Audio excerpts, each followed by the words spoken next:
Di tengah viralnya Ibu Santi yang menginginkan agar ganja dilegalisasi untuk medis, bahkan di DPR juga sudah ada statement menginginkan untuk ini dikaji.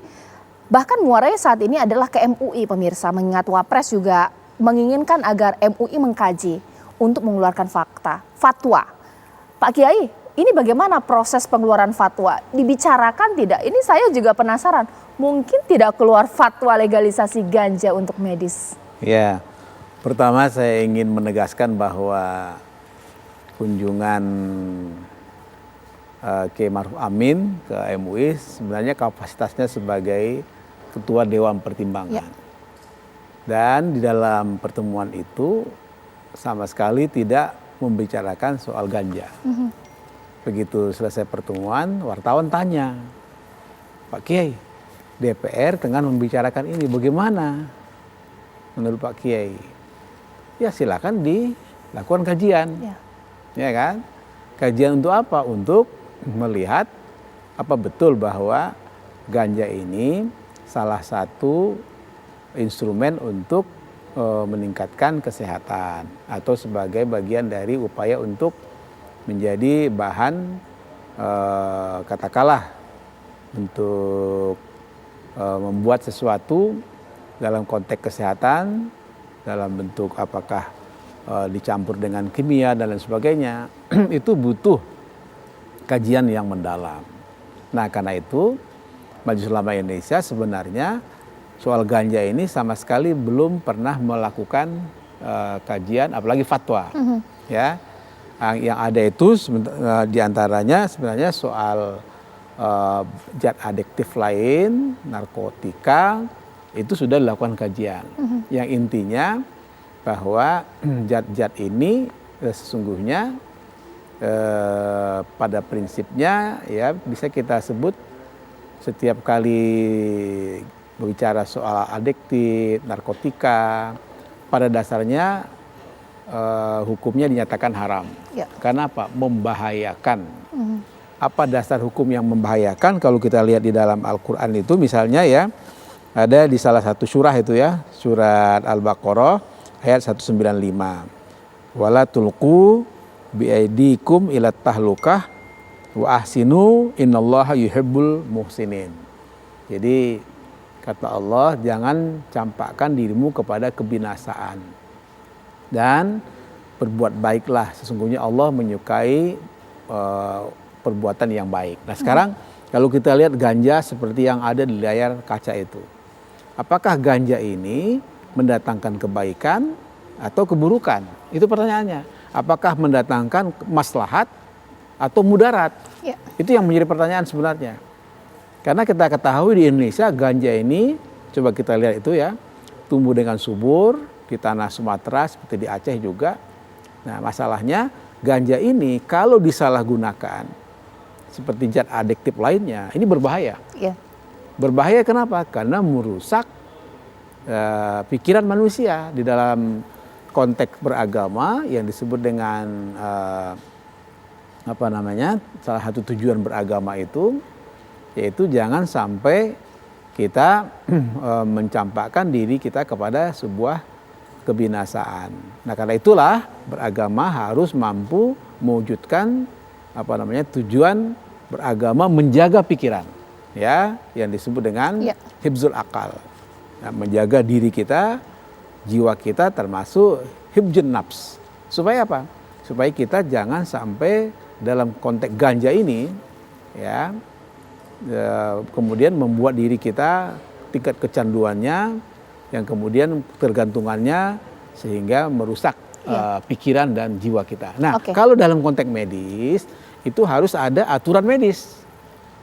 Kenapa? Karena sekali lagi pihak yang berkompeten termasuk medis, aparat penegak hukum, ya, ini harus bisa menjamin dalam konteks peraturan perundang-undangan. Supaya apa? Supaya ganja ini, ya, salah satu tumbuhan yang tumbuh subur di Indonesia, jangan semata-mata dijadikan sebagai alat bisnis. Itu tidak boleh. Hanya semata-mata mencari keuntungan, tidak boleh. Kenapa? Karena sesuatu yang harus diatur sedemikian, ya, sebagai negara hukum harus betul-betul dijaga kemanfaatannya untuk mendatangkan kemaslahatan. Oke. Ya, ditahan dulu Pak Kiai, mungkin saya ke Ibu Santi. Ibu Santi, mohon maaf sekali sebenarnya supaya ini menjadi sangat jelas, saya ingin tanya kepada Bu Santi. Sebenarnya keinginan legalisasi ganja untuk medis ini seperti apa? Ganja diekstraksi di rumah sakit dan kemudian bisa diberikan kepada anak dengan penyakit tertentu seperti anak ibu. Atau orang tua boleh dengan alasan medis menanam, menggunakan ganja. Nah, keinginannya sebenarnya lebih ke arah yang mana sih dari pilihan tadi saya sampaikan? Begini Mbak, karena keinginan saya itu kan ganja dipakai sebagai pengobatan medis. Tentu saja untuk sebagai obat medis, suatu tanaman, tumbuhan apapun itu harus dilakukan riset, penelitian oleh pihak berwenang, kesehatan, BPOM, dan sebagainya. Jadi kalau misalnya nanti pun dipakai untuk medis, saya pun berkeinginan untuk pemakaiannya, dosisnya, takarannya, cara penggunaannya juga terawasi Mbak, dan tertakar. Jadi bukan saya yang harus menanam, saya memakaikan, saya kan bukan tenaga yang berkompeten, ilmu saya tidak sampai seperti itu lebih nanti ilmu ke kesehatan Mbak, ke medis. Jadi seperti obat-obat yang lain yang kita berikan saat ini, itu kan ada takarannya, ada cara pakainya, dan itu pun harus sesuai dengan pengawasan dari medis, begitu Mbak.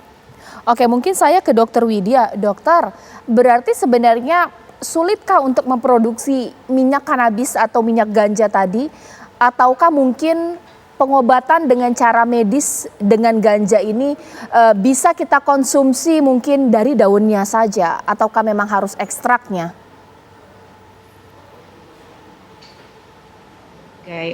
Ganja medis atau resep dokter, dia harus digunakan dalam bentuk ekstrak ganja.